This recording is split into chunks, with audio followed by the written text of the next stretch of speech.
साम्राज्य न्यूज, सामान्यांचा असामान्य आवाज।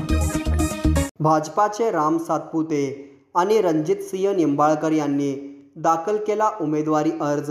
भारतीय जनता पार्टी मित्र पक्षाचे सोलापूर राखीव लोकसभेचे उमेदवार आमदार राम सातपुते आणि माढा सर्वसाधारण लोकसभा मतदारसंघाचे भाजप उमेदवार खासदार रणजितसिंह नाईक निंबाळकर यांनी दुपारी 12च्या सुमारास जिल्हाधिकारी कार्यालयात उमेदवारी अर्ज दाखल केले।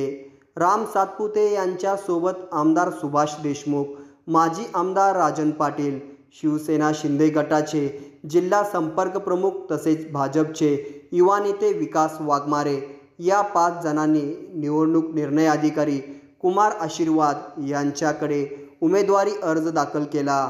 तसेच माढा लोकसभा मतदारसंघाचे उमेदवार खासदार रणजितसिंह नाईक निंबाळकर यांनी आमदार बबनराव शिंदे, आमदार जयंत गोरे, आमदार संजय शिंदे, आमदार शहाजी बापू पाटील या 5 जणांसोबत निवडणूक निर्णय अधिकारी मोनिका सिंह ठाकूर यांच्याकडे उमेदवारी अर्ज दाखल केला आहे।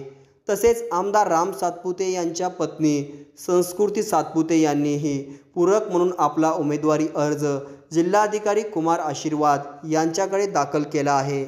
आमच्या माढा आणि सोलापूर लोकसभेचे दोन्ही फॉर्म भरत आहेत आणि ह्या निवडणुकीत मला निश्चित मागे घ्या 10 वर्ष या देशासाठी काम केले।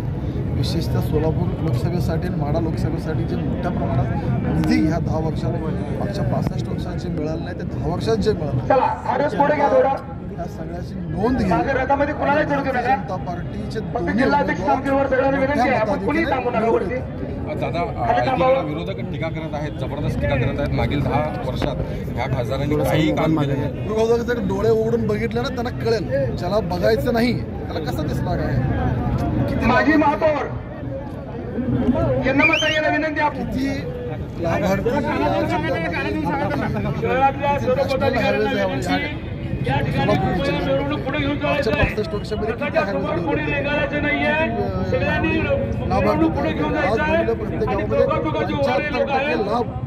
लाभार्थी प्रत्येक गावामध्ये मागच्या 65 वर्षात लाभार्थी हा प्रकार माहिती नव्हता। आता 75% लाभार्थी प्रत्येक गावात दिसतील।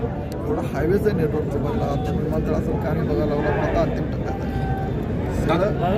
अजून देखील त्यांनी उपराचा हा शब्द वापरत जनता नेता वायनाडला जाऊन उभारते तरी उपरा म्हणावं का? राम सातपुते जिल्ह्यातले आमदार आहेत, त्यामुळे त्या उपऱ्याला काय अर्थ नाही। विकासाच्या मुद्द्यावर निवडणूक आहे। मोदीजीने 10 वर्ष जे कामं केले तुम्ही सांगा ना, तुम्ही 65 तुम्ही आज जिल्ह्यात सोलापूरचे होता, तुम्ही एवढं सगळं त्यामुळे तुम्हाला लक्षात यायला पाहिजे की हा मुद्दा विकासाच्या मुद्द्यावर हे लढू शकत नाहीत, म्हणून उपराचा शब्द हा वापरायला लागला। दादा अजून एक भाजपच्या वरिष्ठांकडनं एक सूत्रांकडनं माहिती मिळते की आमदारकीचं तिकीट हवं असेल तर आपल्या मतदारसंघातनं लीड मिळाली तर आमदारकीचं स्वप्न पहा।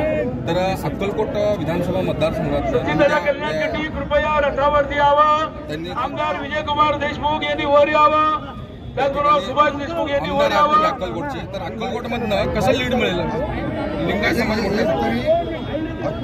कुठल्याही आमदाराला असं कुठं सांगितलं नाही गेलं नाही तिकीट मिळवायचं तर तुम्ही लीड घ्या, पण मोदीजींचं नेतृत्व, देवेंजींचं नेतृत्व, जनतेचे कामं करून जनतेच्या समोर चाललंय।